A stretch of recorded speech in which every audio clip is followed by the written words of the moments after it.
Cuando pensamos en las obras del teólogo Juan Calvino, el reformador suizo, pensamos en sus comentarios, pensamos en las instituciones y en todos aquellos grandes volúmenes de teología que salían de su pluma, pero creo que una de las cosas más maravillosas que Calvino jamás haya producido fue un volumen de sermones basados en el libro de Job. Es magnífico, y aquellos de ustedes que luchan por comprender este importante libro sapiencial en el Antiguo Testamento, creo que estarían encantados de estudiar las ideas que son proporcionadas por Calvino en ese libro. El libro de Job es un libro que nos afecta a todos, ya que toca la interrogante ¿por qué hay sufrimiento en este mundo?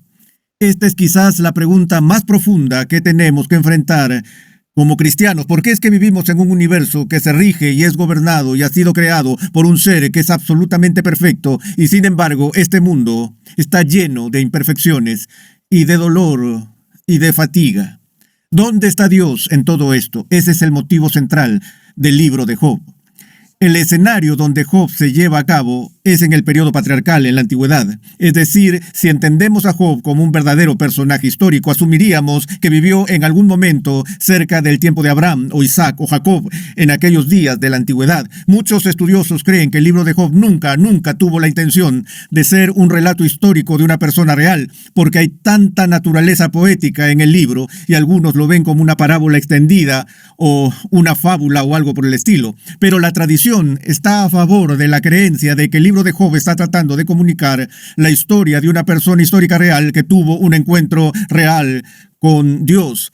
De nuevo, una de las razones por las que la gente piensa que es ficción es que parte de esa forma literaria de Job sigue la de un drama, una obra con escenas y actos y demás. Hay prolongados soliloquios y diálogos, etc. Y la historia, en el primer capítulo, después de darnos una breve introducción al personaje principal, Job, abre el telón más o menos dentro de los cielos mismos.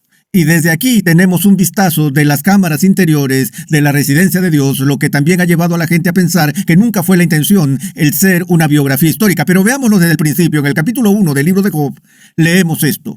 Hubo un hombre en la tierra de Uz llamado Job. Y era aquel hombre intachable, recto, temeroso de Dios y apartado del mal. Y le nacieron 7 hijos y 3 hijas. Su hacienda era de 7,000 ovejas, 3,000 camellos, 500 yuntas de bueyes, 500 asnas y muchísima servidumbre. Y era aquel hombre el más grande de todos los hijos del oriente.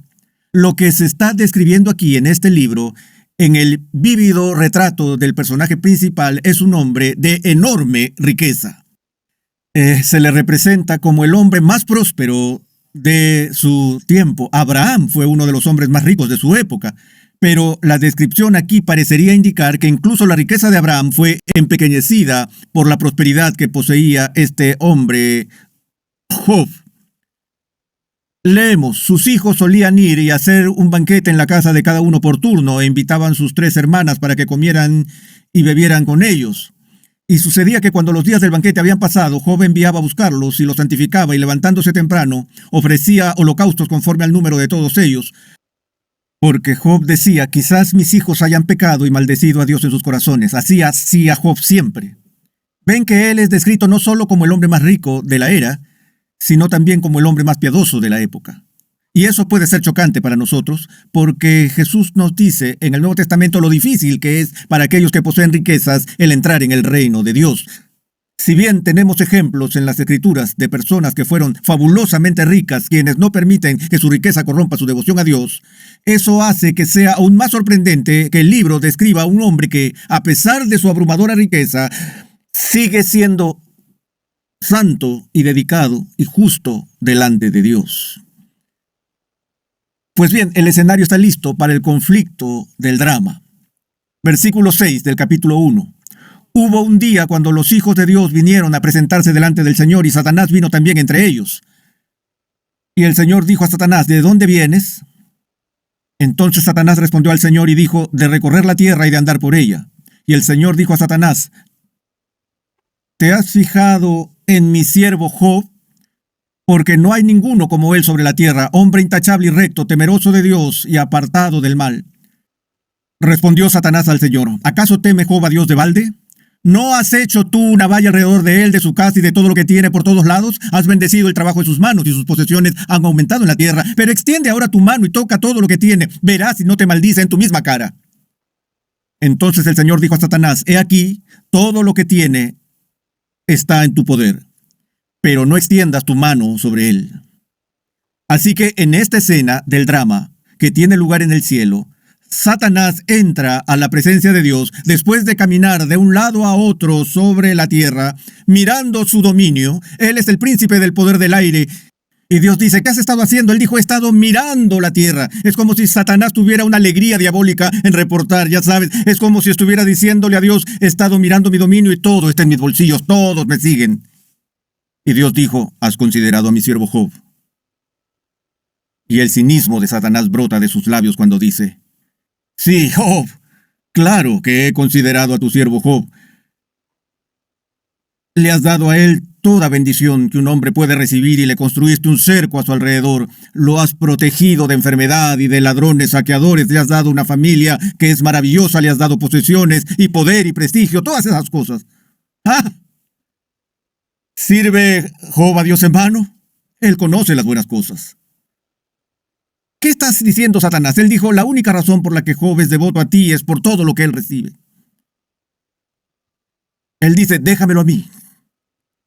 Quítale el cerco, y este supuesto hombre recto te maldecirá en la cara. Ahora recuerden que lo que sucede en una obra o en el teatro tiene que ver con el conflicto. De eso se trata el drama. Resolver conflictos. Y aquí el conflicto empieza en el principio. Hay una competencia entre los poderes del cielo y los poderes del infierno. Y puede parecer en la superficie que el pobre Job es un peón en esta disputa entre Dios y Satanás. Así que el libro se desarrolla y vemos que Satanás lanza su ataque y primero Job pierde su propiedad. Versículo 13 del capítulo 1. Y aconteció que un día en que sus hijos y sus hijas estaban comiendo y bebiendo vino, en la casa del hermano mayor vino un mensajero a Job y les dijo: los bueyes estaban arando y las asnas paciendo junto a ellos, y los sabeos atacaron y se los llevaron. También mataron a los criados a filo de espada. Solo yo escapé para contártelo. Y luego más tarde se nos dice que los caldeos vinieron y robaron el ganado. Así que primero sus sirvientes son asesinados y luego su ganado es robado por sus enemigos. Ahora, una de las cosas más importantes que esta parte de la historia revela es la relación de Dios con el humano malvado y con la malicia. Esto es muy importante para nuestro entendimiento de la providencia de Dios. Algunos de ustedes recordarán que cuando vimos las vidas de los patriarcas y pensamos en José, por ejemplo, quien fue encarcelado y tratado injustamente por sus hermanos, y sin embargo cuando hubo la reunión al final del libro y los hermanos temían que José se fuera a vengar de ellos, José los miró a ellos y les dijo: vosotros pensasteis hacerme mal, pero Dios lo tornó en bien. Así que el punto es que incluso en las malas acciones y las malas elecciones y las malas decisiones del ser humano, como en el caso de los hermanos de José, sus decisiones, hubo un tipo de concurrencia donde corriendo lado a lado estaban las acciones y las voluntades de más de un grupo. La voluntad de Dios estaba siendo mostrada en la vida de José y la voluntad de Dios para José fue completamente recta. Y aún así, al mismo tiempo, la voluntad de los hermanos de José era destruir a José. Así que su intención era malvada. Entonces tenemos dos actores distintos aquí: Dios y los hermanos. Y ambos están involucrados en la misma acción, pero por motivos completamente distintos. Ahora hacemos la pregunta: ¿quién es responsable de la muerte de los siervos de Job y de la pérdida de su propiedad? ¿Fueron los sabeos? ¿Los caldeos? ¿El diablo? ¿O Dios? Bueno, solo puedo responder esta pregunta diciendo: sí, que todos estos son actores del drama. Y puedes ver a los sabeos y a los caldeos viniendo ante el trono del juicio de Dios, y Dios dijo: sí, robaste el ganado de Job, sí, mataste a sus sirvientes. ¿Qué tienes que decir a tu favor y cuál será tu excusa? El diablo nos hizo hacerlo. Y luego, cuando Satanás es traído delante del tribunal de Dios, Satanás puede temblar y decir, solo hacía la voluntad de Dios, porque después de todo, él tiene más autoridad y más poder que yo.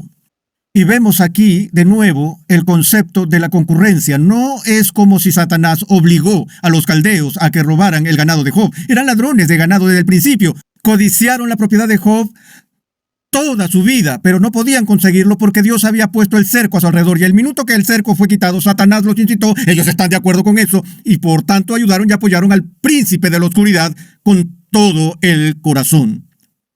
Así que las acciones de los caldeos, las acciones de los sabeos y las acciones de Satanás son completamente malvadas. Ahora, ¿y Dios qué? De nuevo, vemos teodicea. El libro de Job, en parte, es una teodicea, un intento de justificar a Dios por la presencia del mal. Pero los propósitos de Dios son traídos para pasar por el dolor y el sufrimiento de Job.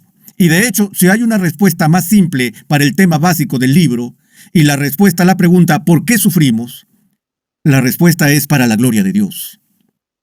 Ahora, recuerden que esta pregunta surge de nuevo en el Nuevo Testamento, en el 9º capítulo del Evangelio de Juan, cuando hay un hombre que nació ciego y es traído a Jesús y los discípulos vienen con una pregunta teológica profunda para Jesús.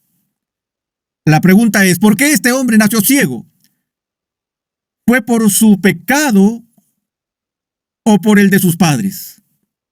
Ahora, Jesús responde eso tajantemente y dice, ninguno, sino para que el Hijo de Dios sea manifiesto o glorificado en estas circunstancias. Pero noten que la pregunta que surge de parte de los discípulos asume que alguien debe haber pecado para que este hombre haya nacido ciego. Por lo que asumieron fue que el sufrimiento y el dolor en este mundo siempre son causados por el pecado. Y Jesús en esta ocasión tiene que explicarles que han hecho una suposición falsa. Han cometido la falacia del falso dilema, o la falacia de uno u otro, o es el pecado de los padres, o el pecado del niño. Jesús dice, no es ninguno de esos. Pero podemos entonces llegar a la conclusión, bueno, entonces no hay relación entre el pecado y el sufrimiento. No, la Biblia lo dice muy claro, si no hubiera pecado en el mundo, no habría sufrimiento. El dolor, la muerte y el sufrimiento son todos parte de las consecuencias del mundo caído sobre el cual Dios permanece soberano. Pero el error que los discípulos cometieron fue el de asumir que siempre habrá una correspondencia de 1 a 1 entre el sufrimiento de una persona y su culpa. Y es mejor no suponer eso. Hay muchas razones por las cuales la gente sufre. En el Nuevo Testamento algunas veces la gente sufre por amor a la rectitud, no por su propia culpa, sino como consecuencia de su fidelidad a Dios es que sufren.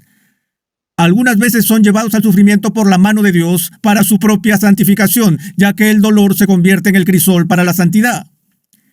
Sin embargo, a veces Dios trae sufrimiento a las vidas de las personas, aún en la vida de los creyentes, como escarmiento divino, como desaprobación y corrección, porque Él nos ama.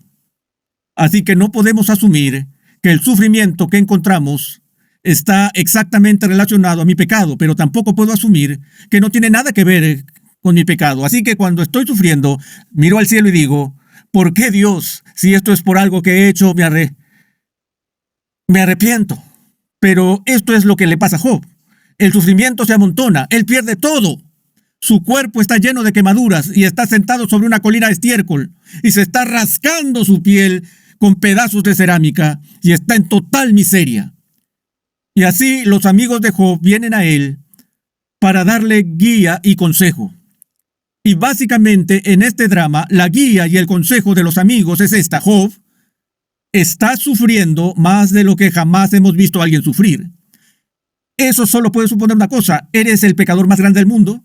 Lo que necesitas hacer es confesar tus pecados y arrepentirte delante de Dios. Y Job está allí quebrantado y abatido y sangrando y dice, no sé qué confesar. No sé qué he hecho para merecer esto. Ellos dicen, ¿ves? Eres orgulloso, eres arrogante, eres presumido. Tiene que haber algo que estás escondiendo aquí, porque ¿de qué manera podemos explicar estas calamidades? Y así los amigos de Job son de poco consuelo. Entonces Eliú viene y solo predica muchos clichés a Job, muchos de los cuales son ciertos, pero les da de una manera insensible y farisaica. Y ahora hasta la esposa de Job tiene algo que decir. Job, no soporto verte sufrir así. Maldice a Dios y muere. Te amo, Job, pero prefiero verte muerto que teniendo que quedarte aquí sufriendo todas estas cosas. Así que terminemos con esto. Maldice a Dios. ¿Recuerdan la historia? Quítale el cerco, dijo Satanás, y haré que te maldiga en la cara. Dios dijo, adelante. Y su propia esposa ahora, ¿no es así cuando tratas de hacer las cosas bien? Que las personas que más te aman y que tú más amas son precisamente quienes tratan de sacarte de ahí porque no quieren verte sufriendo las consecuencias. ¿Quiénes trataron de detener a Jesús para no ir a la cruz? ¿No fueron sus amigos más cercanos? Maldice a Dios y muere. Job se rehúsa a hacerlo. Aunque me mate, aún confiaré en Él. Eso no lo detiene de preguntar por qué. Y él levanta su puño al cielo y exige una respuesta de Dios. Y el diálogo que se da entre Job y Dios al final del libro, el cual no es tanto un diálogo, sino que es más un monólogo o un soliloquio donde Dios es el que habla más. Capítulo 38, el Señor respondió a Job desde el torbellino y dijo, ¿quién es este el que oscurece el consejo con palabras sin conocimiento? Ciñe ahora tus lomos como un hombre y yo te preguntaré y tú me instruirás. Aquí está Job diciendo, ¿por qué? ¿Por qué? ¿Por qué? ¿Por qué? Y Dios se da vuelta y dijo, ¿quién es este que oscurece mi consejo con ignorancia? Job, no sabes lo que tú estás diciendo. Y luego continúa humillándolo, por así decirlo. Job, ¿dónde estabas tú cuando yo echaba los cimientos de la tierra? Dímelo. ¿Dónde estabas cuando establecí el curso de las estrellas, el cauce de los ríos? Y Job está escuchando esta interrogación y finalmente no puede soportarlo. Y leemos en el capítulo 40, Dios dice, ¿podrá el que censura discutir con el Todopoderoso? El que reprende a Dios responda a esto. Y aquí está la respuesta de Job. Job le responde a Dios diciendo, yo soy insignificante. Mi mano pongo sobre la boca. Una vez he hablado y no responderé, aún 2 veces y no añadiré más. Está bien, Dios, lo entiendo. Soy pecador. Soy vil. Tomaré mi mano y taparé mi boca. Y me callaré. Y Dios dice, así está mejor. Así es como debe ser. Ahora seré tierno. ¡No! Dios dijo, así es, cállate. No he terminado contigo. Y el interrogatorio continúa. Prepárate y responde a mis preguntas. ¿Anularás mi juicio? ¿Me condenarás para que seas justificado? Esa es la pregunta que todo cristiano tiene que enfrentar en la casa del sufrimiento. Para justificarte, ¿estás preparado para condenar a Dios? Luego él dice, ¿puedes pescar un leviatán con una simple caña de pescar? Yo puedo. ¿Puedes quitar el cinturón de Orión? Yo puedo. ¿Puedes poner las estrellas en su lugar? Yo puedo. Y finalmente, Job habla en el capítulo 42, yo sé que tú puedes hacer todas las cosas y que ningún propósito tuyo puede ser estorbado. He sabido de ti solo de oídas, pero ahora mis ojos te ven. Por eso me retracto y me arrepiento en polvo y ceniza. Él no se arrepiente de los pecados que lo trajeron a la calamidad, en primer lugar. Se arrepiente de su falta de confianza en medio del dolor. ¿Sabes? Dios nunca responde la pregunta de por qué. La única respuesta que le da a Job realmente es la manifestación de él mismo. Job, ¿olvidaste quién soy? Si supieras quién soy, entonces deberías confiar en mí. Dijo sí. La escena final es la escena de la restauración. Dios triunfa sobre las artimañas y burlas de Satanás y restaura las posesiones y la casa de Job por mucho más de lo que era originalmente. Este es el mensaje del Nuevo Testamento. Es el mensaje de Cristo, que a menos que estés dispuesto a ser enterrado conmigo y a sufrir conmigo, y mi pasión, nunca participarás de mi exaltación.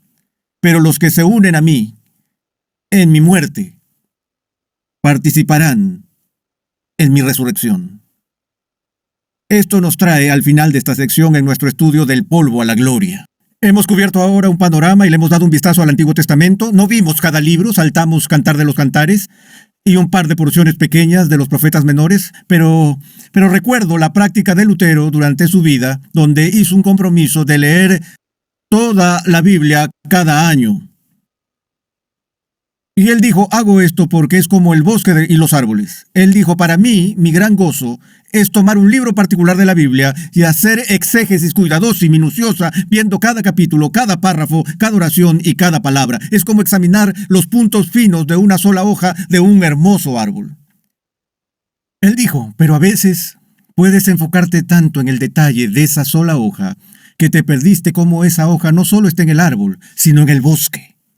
Así que quiero mantener los vientos de toda la sustancia de las Escrituras soplando por mi mente, ya que me ayuda a comprender todos y cada uno de los detalles. Así que mi desafío para ustedes es que al terminar este estudio del Antiguo Testamento, tomen y lean todo y digiéranlo, aprendan de la dulzura de la palabra de Dios.